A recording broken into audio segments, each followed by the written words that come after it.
Must be tonight. The girls are beautiful. They look so pure.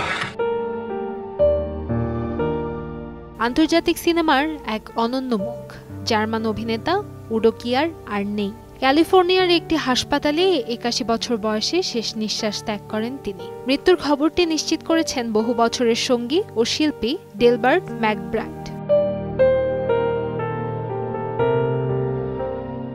দ্বিতীয় বিশ্বযুদ্ধের শেষের দিকে জার্মানিতে জন্ম নেন উডো। জন্মের অল্পক্ষণের মধ্যে হাসপাতালে ঘটে ভয়ানক বোমা হামলা। ধ্বংসস্তূপের নিচ থেকে উদ্ধার করা হয় নবজাতক কিয়ার ও তার মাকে। বাবাকে ছাড়াই শৈশব কেটেছে তার। কিশোর বয়সেই শুরু করেন মডেলিং। মাত্র ১৯ বছর বয়সে অভিনয় ও ইংরেজি শেখার জন্য পাড়ি জমান লন্ডনে। কাজের সূত্রে বেশ কিছুদিন নিউ ইয়র্কেও ছিলেন তিনি।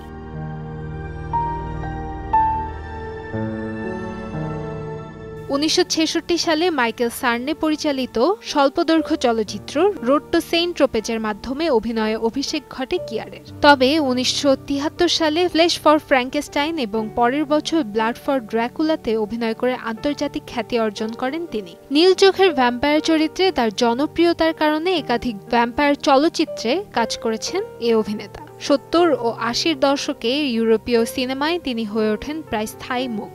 ৫ দশকের বেশি সময় জুড়ে ইউরোপ ও আমেরিকার চলচ্চিত্রে ২২০টিরও বেশি ছবিতে অভিনয় করে বিশ্বজুড়ে দর্শকের মন জয় করেছিলেন কিয়ার।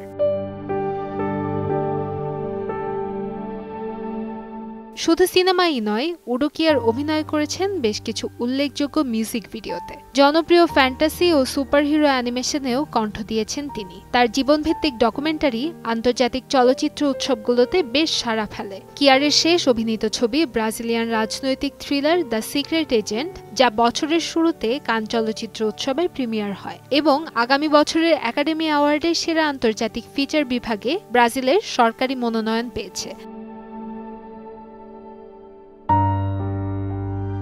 কান্তাময়ী স্নেহা, সময় সংবাদ, ঢাকা।